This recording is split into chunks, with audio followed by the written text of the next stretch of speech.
Good afternoon, everyone, and welcome to our Mid-Atlantic Tech Bridge Tech Talk. Today, we're going to be hearing from Lieutenant Colonel Kline and some of the projects he's been working out there at MARFORPAC as they relate to logistics. Some admin items. Please, we ask that you stay on mute and keep your video off. You can ask questions in chat, and we'll be monitoring that, and we can have Lieutenant Colonel Kline answer those at the end. And at this time, I'm going to turn it over to Mr. Roy Weiser to do a brief introduction on the Mid-Atlantic Tech Bridge. Yes, good afternoon, everyone, and welcome to the Mid-Atlantic Tech Bridge. Mid-Atlantic Tech Bridge, our mission is, real quick, to go ahead and connect small businesses with companies that have solutions that can fit those gaps. In addition to that, we like talking about academia and how they can do that same process. And this afternoon, we have Lieutenant Colonel Kline, a former Naval postgraduate school attendee, graduate, and how he interacts with universities out there in the Pacific area. Specifically, I think he does a lot of work with University of Hawaii. So welcome aboard. And now I'd like to turn it over to our PF partner, Eileen Brewer, who's from 757 Collabs. Hi, everyone. Thanks for joining. I just wanted to give a quick overview of what 757 Collab is and the services that we offer into the community.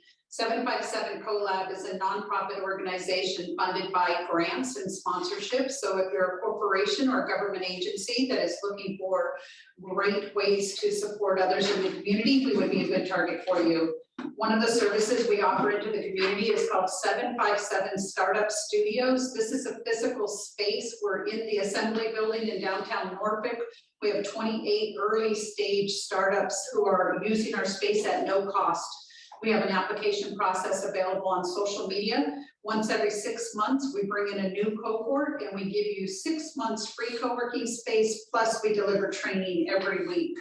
This helps early stage startups go through ideation, market research, and customer discovery. The second resource that we offer into the community is called 757 Accelerate.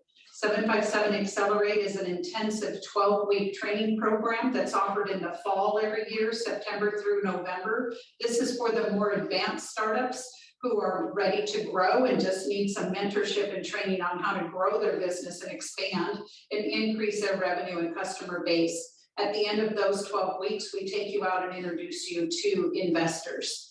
The applications are open around the May-June timeframe and close about July, and then we have our selection in August and kickoff in September.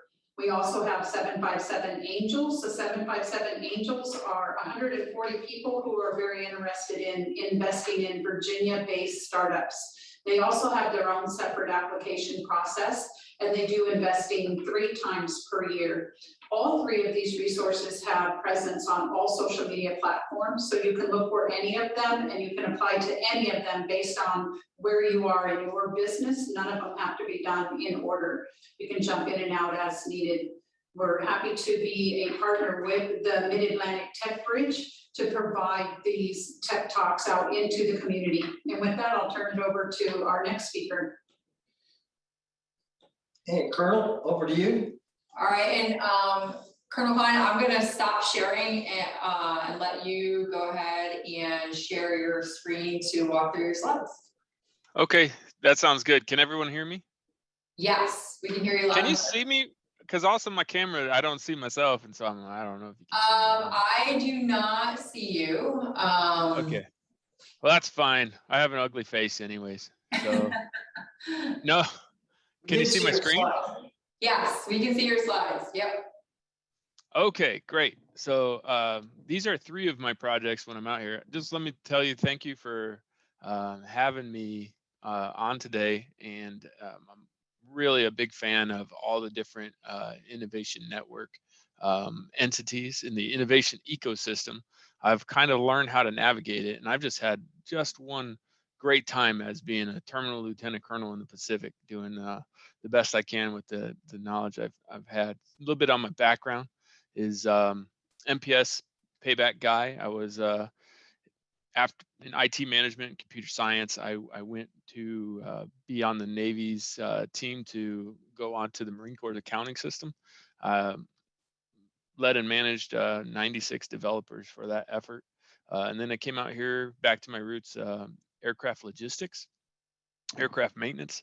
And I found National Security Innovation Network and the Tech Bridges, Naval X, and just really had a great time these last 3 years doing some what I think are cool projects that are near and dear to my heart. And so if that's why I wanted to have this audience today, so that I could share my experiences, let you know that this is available for use, shed light on it, and then just kind of show some of the things that we've worked on together to maybe catch some ideas on your side.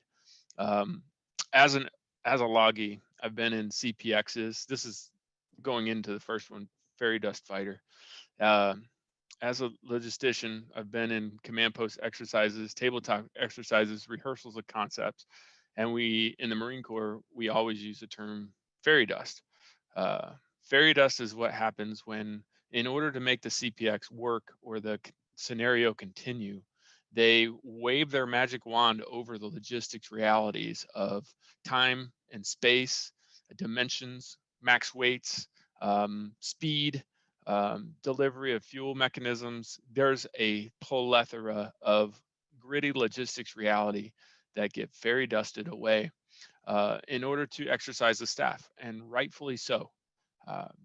That the staff needs to be able to perform each staff principal's function. So intel needs to exercise, logistics needs to exercise, operations, communications. They all have to know how to do their job come the time. But what happens is when you fairy dust away logistics problems, the generals or the leaders at the end of the CPX, they're not walking away with the right priorities.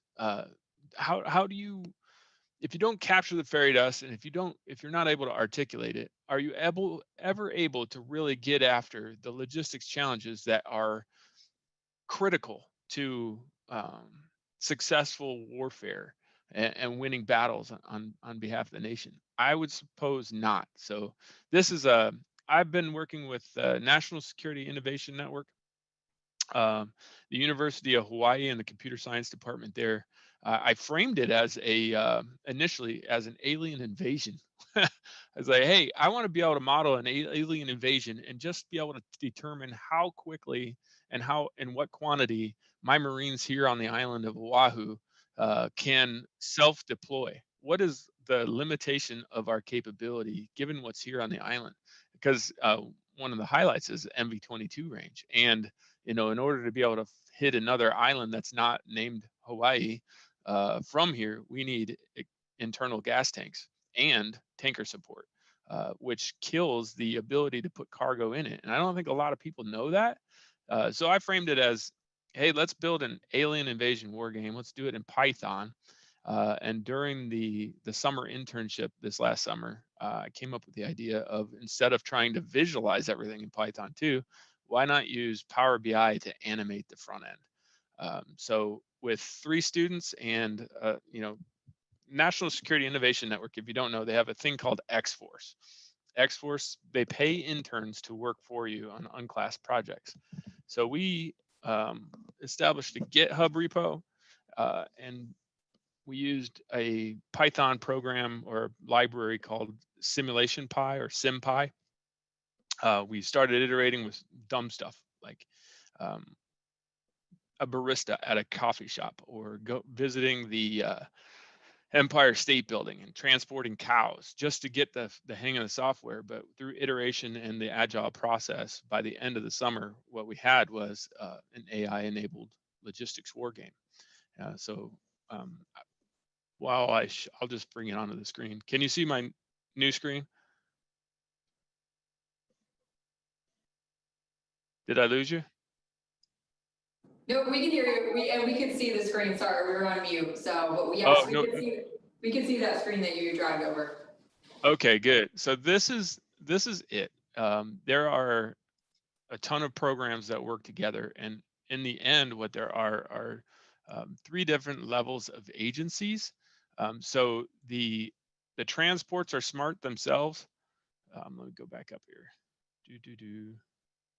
And I'm going to go fast, and that's okay. At the end, we'll do questions. But the transports are smart themselves. They're going to pick up the most priority cargo, and they're going to determine how to get to the destination. They're going to fuel and refuel. They're going to check for cargo that needs to go, and like if they have to go to this stop to get to this stop, they're going to look for cargo at here that needs to go there. There's an agency level going on there. The nodes are also smart. They are behaving in the best way possible. They are using push and pull logistics to burden the supply chain. That's part that's totally missing. And as an Avlog guy, I need parts. And when a part for a KC-130 goes down, the KC-130 can't do its mission until I get that part and those Marines and those tools out to it.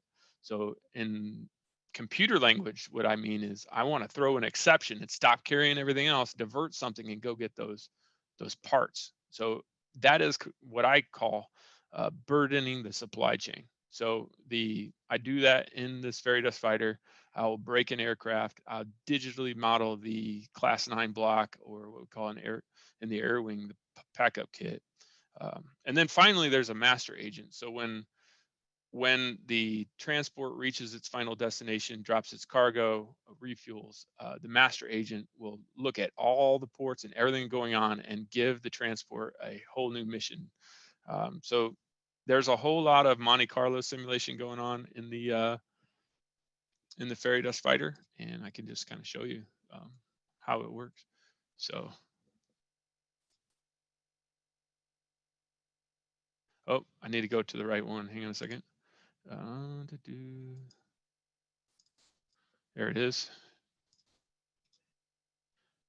Oh, I'm not gonna be able to do it. Hang on, C route. Where did I put C route? It's in distances. Sorry. So also, while I'm on the topic, it looks clunky, but this is on Mixen. This is Python, which is, well, it's Spider, part of Anaconda. Everything that I built was on network, or at least it was able to be run on network. I am working with Microsoft and with the Deputy Commandant of Information and the Service Data Officer to bring everything onto into Azure. So this spring, we're going to get the Azure DevSecOps environment to containerize Fairy Dust Fighter and then have Power BI animation automatically go. So what you see here is, where'd it go?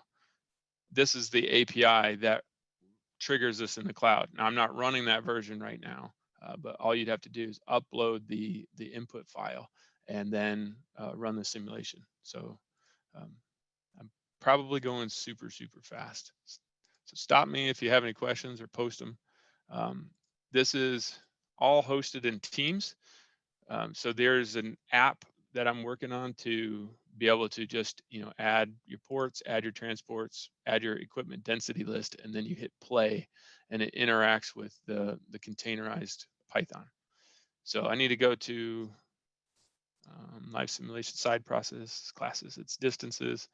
I need to import C route, and then going fast, so sorry. Calculate land sea distance factors. Okay, let me go back to here, play. Okay, now we're good. Let me see what my input data, these are the files that you just upload in the future. So I'll just go with this test file. And what it's doing now is building a network of what each aircraft can hit, what each seaport can hit. If a node shares the same land body, then we assume that a transport can get there, and then helicopters can and tilt rotor aircraft can get everywhere. And then it goes through the simulation. It actually, does the cargo assignments, the routing, figured it out, and then loading, unloading. It will actually replicate enemy engagement. And if you have it programmed that way, you can model low intensity conflict and high intensity conflict periods during the simulation. So it's running now. These are hours as it's going by, and at each location, what is actually happening at that port. And it is so much faster in Azure than on my desktop, of course, but I'll just go ahead. It's done. So I will go up a level, go to my visualizations, and I'll be done showing you this in just a second, but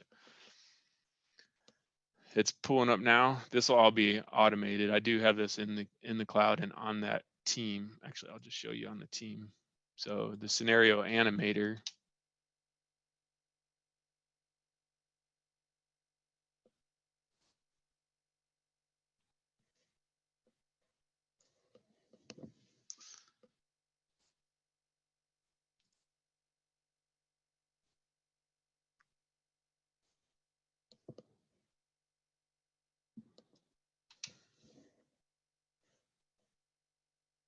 So you can select your scenario to compare scenarios. You can select your class of supply. So class 1, you'll have, combat rations or water. And then when you select the scenario, you can actually animate it. And of course, sometimes when I'm on a presentation, it kind of kills the work here. Hang on. There it goes. So then you can actually see it flying, and then, that's a KC-130. This is, I think, this is a KC-130. There should be, it takes hours to load the offshore vessel. So once that starts going, it will model how long it actually takes to get going. So it takes almost 3 days to get from Bermuda to Miami. And of course, I'm modeling an unclass scenario. Because it can jump classification levels pretty quickly. But there's also a time select tab that I built. And of course, this is in Power BI. And if you haven't used Power BI yet, the beauty of it is you can just add more pages and select what you want to see. So I just went to day 6, and let's go to like 08 on day 6, and you can see what the transports are doing. You can switch your classes of supply. That's kind of the idea, to be able to go, okay, given what you just went through in the CPX, here's all the problems. And when we can bring the analysis to the leaders, we could say, well, you would need to invest in these logistics capabilities, or we need more of this type of capability, or that whole scenario is not possible because we can't get there in time, whatever it is. And so that's project 1, something that I continue to work on right now. Any questions over that one? All right. So this one is kind of my way out there project. I am designing, this is with Rice University in Houston, Texas. I have, again, through National Security Innovation Network.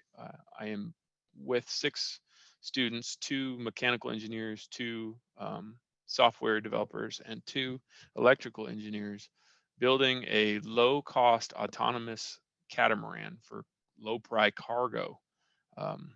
Low cost makes it attritable, and cargo makes, I'm thinking water and chow and fuel and bulk ammunition, and the autonomous part makes it attritable too.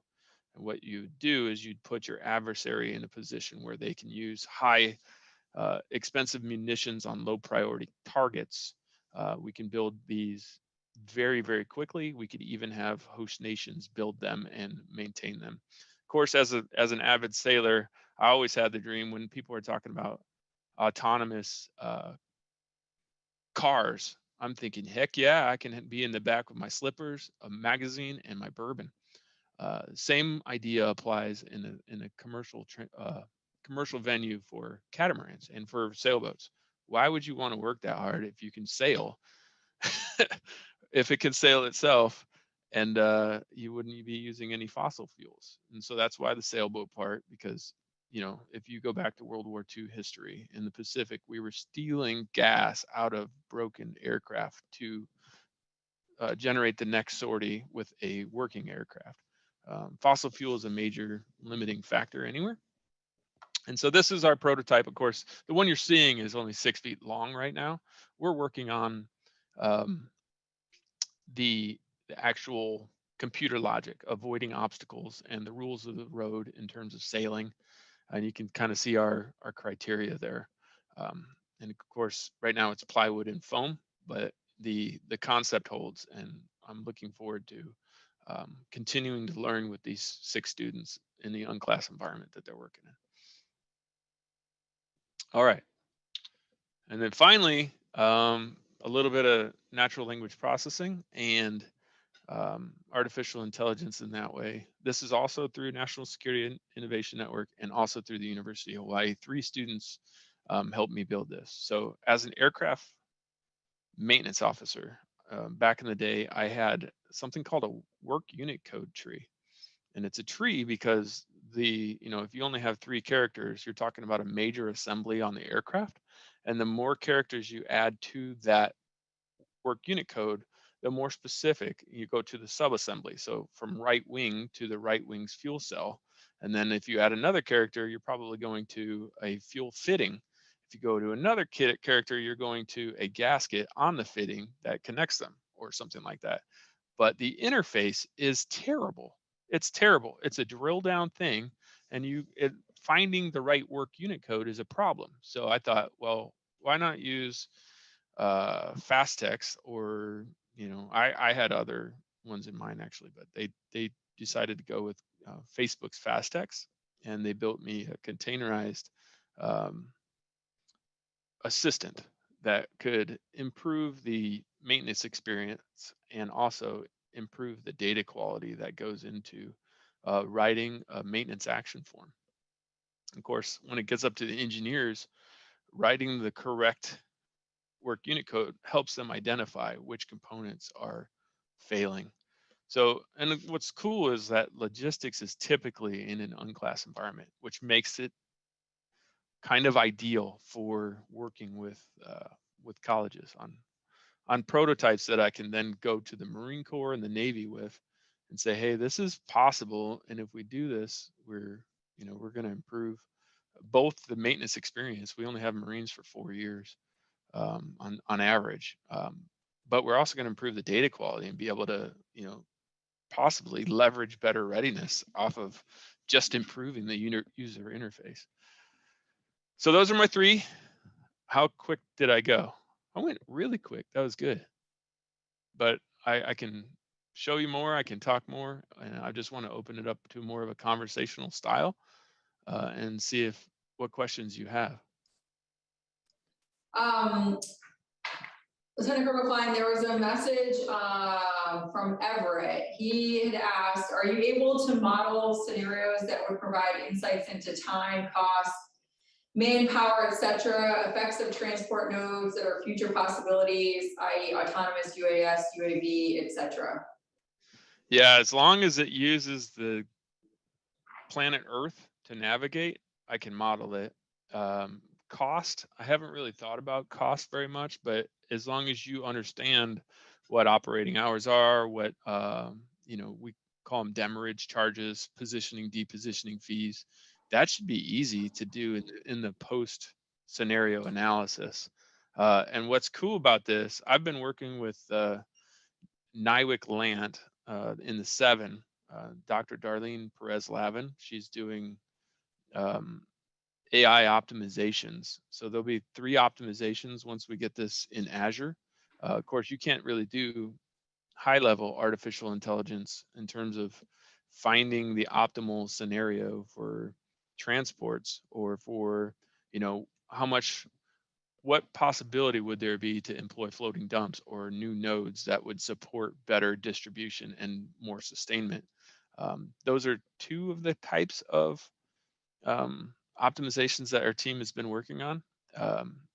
And the 3rd one is actually just what's the optimal cargo routing. So if you only have what you have in terms of transportation, and you only have what you have in terms of nodes and where the Marines are going to be, which plane, which ship, what's the optimal distribution for producing the best sustainment that you can? So those are the projects that we're working on. And Eileen, I'm not able to actually post to everyone, so I don't know if everyone in the chat is able to post to the group called Everyone. I'm not asking for you to post in chat at all. That's perfectly okay. I'm asking those who are attendees to post Oh. their questions in chat, and then we read those questions to you, so you don't have to be looking at chat at all. But we were getting Okay. some questions coming in direct messaging, and so we're just encouraging them to use the all. So the next question we have for you comes from Guy, and he says, this conversation is already more relevant than half of resident EWS. Is this taught at MCU? All right. So, man, that's so awesome. I'm really glad that you're saying that. So that's why I built it. So I built it in the summer of 2022 with 3 students, and I've been talking to Operations Analysis Division, McQuill, and by the way, let me just give a plug to the G4 here at MARFORPAC, Colonel C. He is the visionary and absolutely the biggest supporter of these projects, and of me. So the point is, for your question about MCU, is no, it hasn't got there yet. But like I said, I'm working with Microsoft and DCI, and DCI has the plan to show off this new DevSecOps environment called the Common Management Plane to the Commandant in March or late April or something. It's the spring. I only have a limited time to finish the application for it and get it cloud hosted, so that, you know, I think, and I'm hoping that if anyone on the call has also gone to Naval Postgraduate School, that in the future we'll be able to leverage the people that we send there to do this work for us. Because when we hire outside companies, no offense to outside companies, they build in their own spaces, and then, you know, we have to figure out the security requirements, and a lot of times we buy capabilities and then never use them, or you know, it's proprietary and they don't know our business as well as we do. So we need to leverage our own talent in a bigger way. And I take obsession a little bit to the EWS comment, because I was a non-res instructor for 3 years of EWS, and I like to think that at least my students, or the people that I facilitated for, were, you know, I gave them some nuggets. But I built this because it doesn't exist, or it does, but it doesn't exist in the way that I need it to be, which is, you know, serving a fully burdened supply chain. You know, we go with rough estimates, and if I could show you, yeah, let me pull that up. If you're still seeing my screen. Yeah. Yeah. So I have. Go ahead. Okay. Sorry. I collected a bunch of log estimate tools from loggies that I know, you know, like 04 type of loggies. So we've been doing development for years, and in the aircraft maintenance world, we have all kinds of Excel spreadsheets that are effectively applications to do little micro things. What's exciting to me is that since, you know, COVID in 2020, Teams and Office 365, and, you know, what's going to happen with the DevSecOps environment is just super cool. Of course, to do what I do, you have to kind of hack the system a lot. So I develop in GitHub, and then I have a method to get all that code into the DoD's GitLab environment.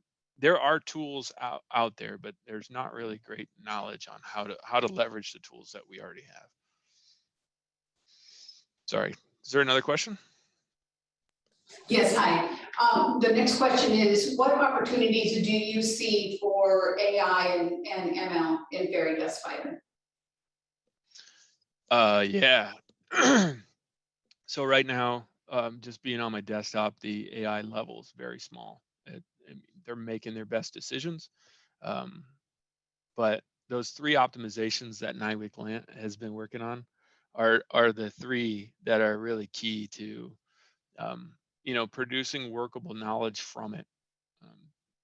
So the first one was, again, if you know that you're going to be using this port and this port and this port, and you cannot use any other, and you know that you have, you know, the aircrafts that you do.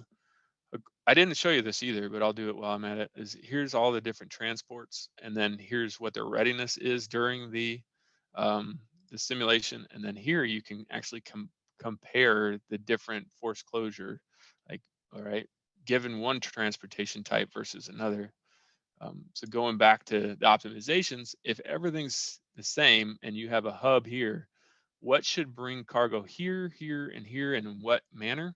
And then the second optimization is if we had a choice to invest in different types of transports, what types should we have?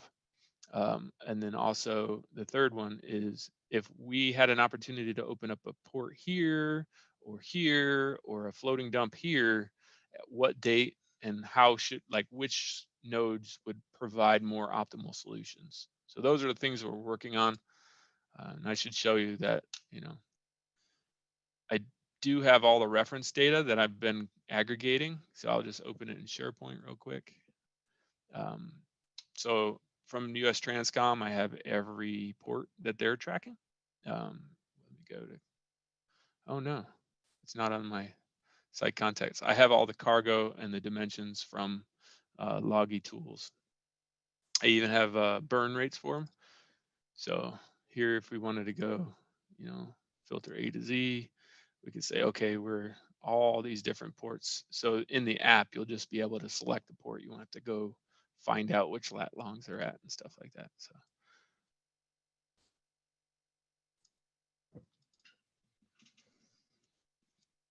Hope that answered the AI question. I think a lot of times people that don't get into AI very much, they have misunderstandings about what it can and cannot do. So those are the three things that I think it can easily solve. That's all the questions we have so far. Are there others?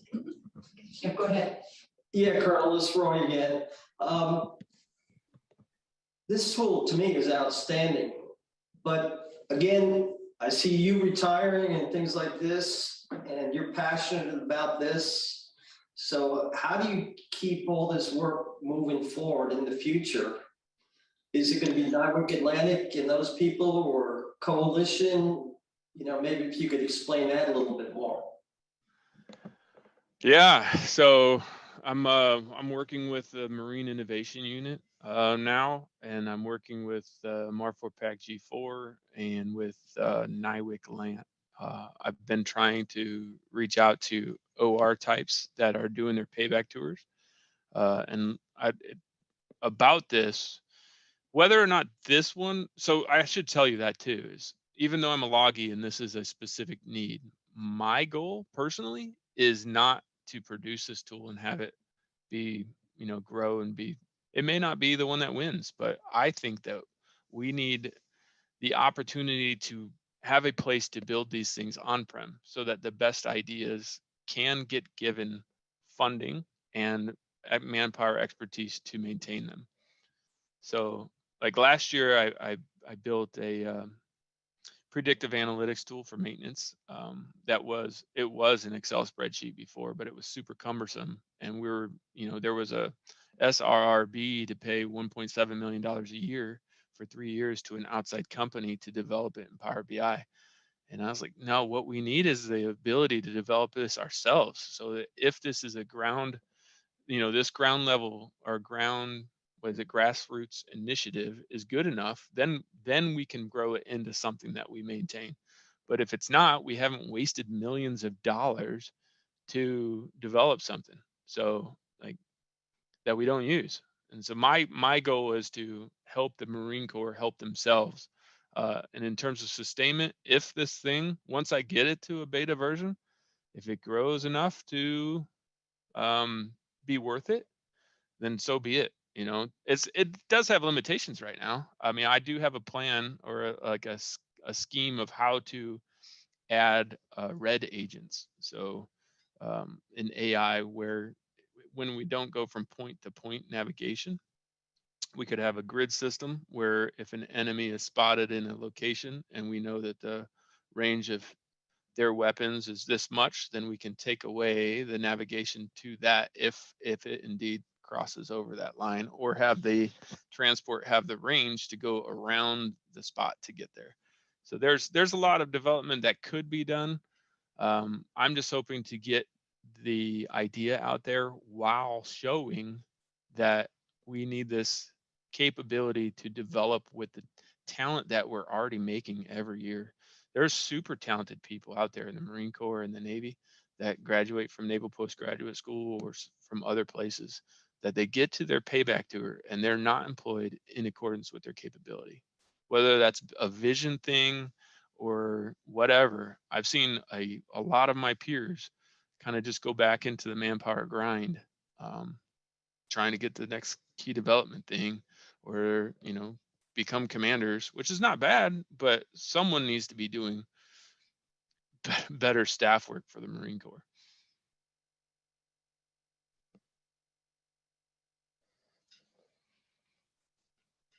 Okay, I'm sorry, go ahead. No, you're unmuted, go ahead. Yeah, one other question to follow on. You mentioned ensign in the beginning.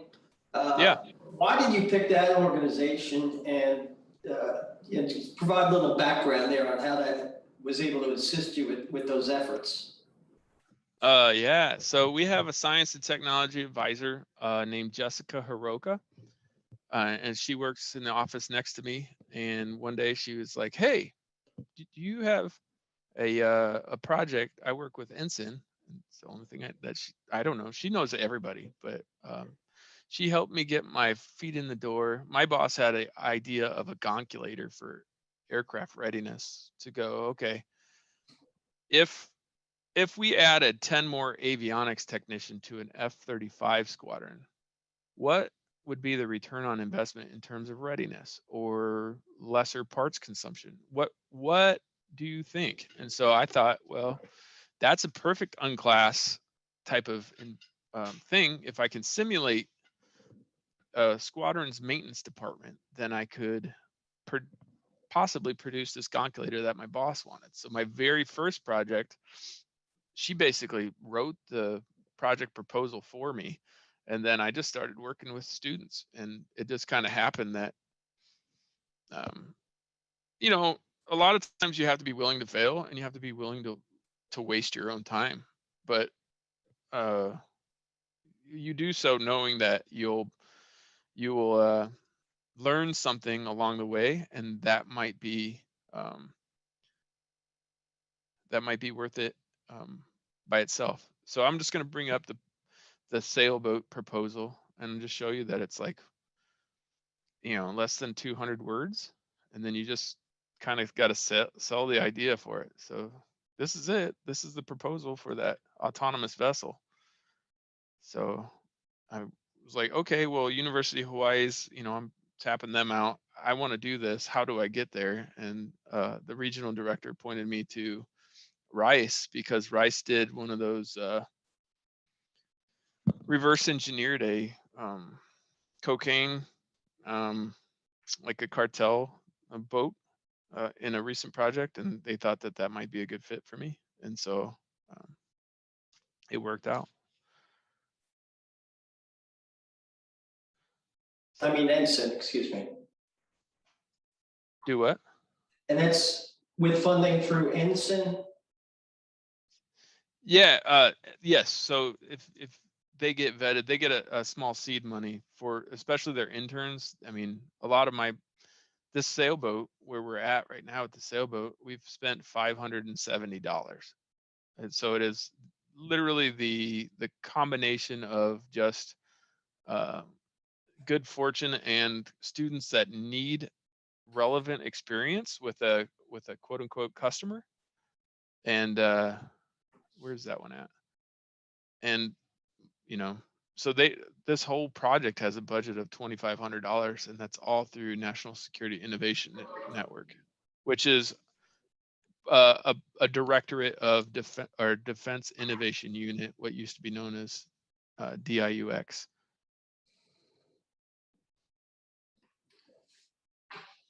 One more. Does anybody else have anything? Okay, Colonel, let me just finish. I have one more question that as everybody approaches the end of their active duty careers or whatever with the Marine Corps, there's always some relevant words that you can come on up with. Lessons learned, things you wish you would have done better or worse, or whatever, things you wish you could have done. But maybe if you give us a quick summary, you know, just give us some overviews of your knowledge in that area and impart your wisdom. Oh, Yeah. You know, I was always told that you bloom where you planted. I've always been kind of I had a big mouth, and you know, I've followed what I thought was the right thing the whole time. I got my 12th MOS choice based on having a big mouth with my SPC. It works out to be an aircraft maintenance officer because I'm a gearhead by nature. But I just did well wherever I was. And to be honest, a lot of my success has to do with just being really good at computers.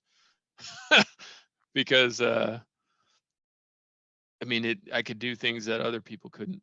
And so, and that all that just snowballs. You just practice, and eventually you get there. I can tell you that I always, you know, I'm probably here just by good luck. Is I haven't followed a standard career path at all, and I've RBR'd from command for 3 years straight. I've always been interested in what I want to do based on what my perceived needs are, and what the Corps' perceived needs are. And I've been wrong a lot, which is fine. I think if you're passionate about it, you know what? I'll tell you about HOGAS. Everybody knows MOGAS, right? In logistics, at least. It's I'm talking about fuel. Well, HOGAS is high octane give a shit. So if you have that, you'll be successful. You know, just keep learning and continue to propel yourself with your HOGAS, and you'll be fine. Colonel Kline, do you mind if I share one last screen? So if you stop sharing, I'll start sharing. Yeah. I just want to share some upcoming tech talks that we have and events that we have coming up for the group. And then we have a short survey that we would really appreciate everyone taking 30 seconds to do.